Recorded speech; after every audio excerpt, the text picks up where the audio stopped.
को दिया जाए। एक काली मिर्ची के पानी का जब रविवार को अगर लोटा भरकर शिव को समर्पित करा जाता है तो घर में तेज लक्ष्मी प्राप्त होती है। रविवार के दिन दे देता है शिव पंचायत में गुड़, चावल, लाल फूल और लाल मिर्ची के 11 दाने पानी के कलश में तांबे के लोटे में लेकर हाथ को ऊंचा कर कर नेत्र, नासिका, वक्षस्थल के सम्मुख में जो सूर्य नारायण को अर्घ देता है, जल चढ़ाता है, पर जो सूर्य को अर्घ रविवार के दिन दे देता है, अगले रविवार तक पैसे की आवक आना प्रारंभ हो जाती है।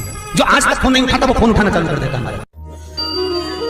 अगर कोई बड़ी बीमारी है, कोई बात आपको शंकर भगवान से कहना है तो रविवार के दिन जब सूर्य को अर्घ देंगे तो वही कलश रख देंगे अर्घ दिया हुआ, फिर उसको आपको धोना नहीं है।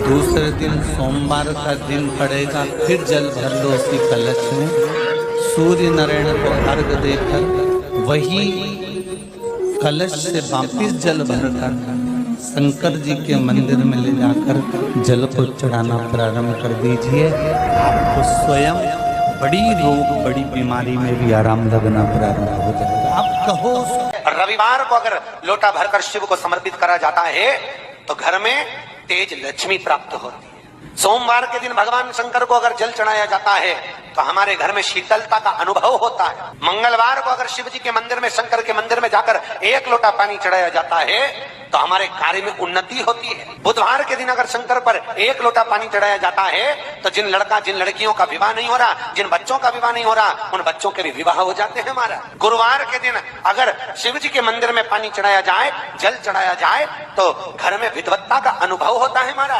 बच्चे पढ़ने में प्रखर होते हैं महाराज। शुक्रवार के दिन अगर शंकर के मंदिर में जल चढ़ाया जाए तो नारी का अखंड सौभाग्य होता है महाराज। शनिवार के दिन अगर शिव की आराधना करी जाए, शनिवार के दिन अगर शंकर को जल चढ़ाया जाए तो जिंदगी में व्यक्ति की सूर्य को 3 अर्घ होते हैं। एक लाल चंदन का अर्घ कार्य की सिद्धि के लिए सूर्य नारायण को दिया जाए। एक काली मिर्ची के पानी का अर्घ जब आप कोई एग्जाम में बैठ रहे हैं, कोई परीक्षा में बैठ रहे हैं और आपको उसमें उत्तीर्णता चाहिए या मेरा ये काम सफल चाहिए या अदालत में केस चल रहा है उसको निपटाना है तो काली मिर्ची के जल से सूर्य को अर्घ दी जाती है। तो उस जल के अर्घ से व्यक्ति का काम तुरंत 1.5 महीने के अंदर सफल हो जाता है। काली मिर्ची के अर्घ का इतना प्रमाण।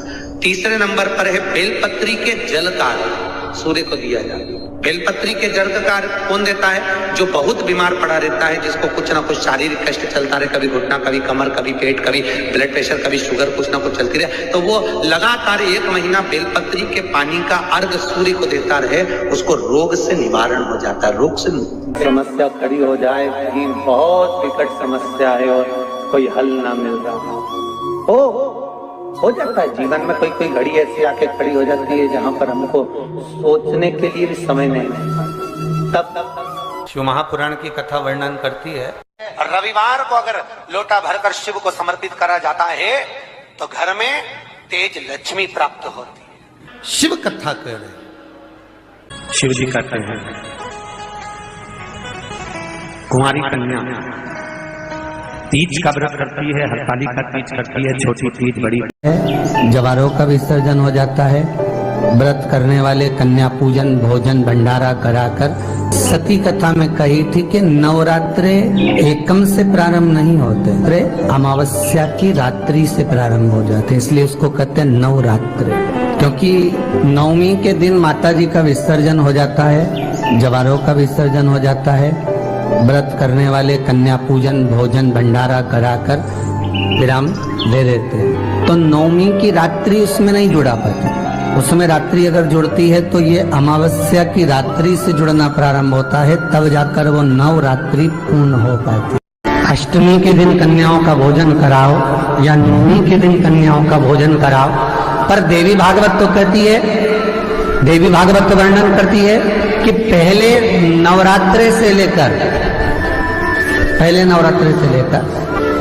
9वीं तिथि तक जितने दिन देवी के होते हैं, प्रत्येक दिन में आप किसी भी दिन कन्याओं का भोजन करा सकते हो, पहली रात्रि से लेकर, पहला दिन से लेकर। पर 90 दिन तो सवेरे पूजन करके यज्ञ करके अनुष्ठान करके देवी को विसर्जन कर दिया, फिर नवरात्रि पूर्ण कैसे हुई? नवरात्रि की पूर्णता होती है अमावस्या की रात से गिनी जाती है। कौन से दिन से गिनते हैं? अमावस्या की रात्रि, फिर एकम की रात्रि, फिर दूज की रात्रि, ऐसे गिनते गिनते अष्टमी की रात्रि तक और नौमी के दिन सुबह तक या दोपहर तक या शाम तक, जब तक आप यज्ञ ना करें तब तक ये 9 रात्रियां पूर्ण गिनी जाती है महाराज देवी भागवत के हिसाब से पूर्णता। अब हमने कन्या भोजन का जो क्रम बनाया, अष्टमी के दिन करा देंगे, नौमी के दिन करा देंगे, इस तिथि को करा देंगे, पर भाव देखिए शास्त्र कहता है भूखे को भोजन जब कराइए जब उसको भूख लगी हो, और ऐसों को कराइए जिसको जरूरत पड़ रही है। अभी नवरात्रि चल रहा है, दुर्गा सप्तशती का पाठ आप लोग कर रहे होंगे। कौन कौन कर रहा है जरा हाथ उठाओ। आप लोग कर रहे हैं, बहुत अच्छी बात है। अगर आप नहीं कर रहे होगे तो ब्राह्मण दुर्गा सप्तशती का पाठ कर रहे होंगे।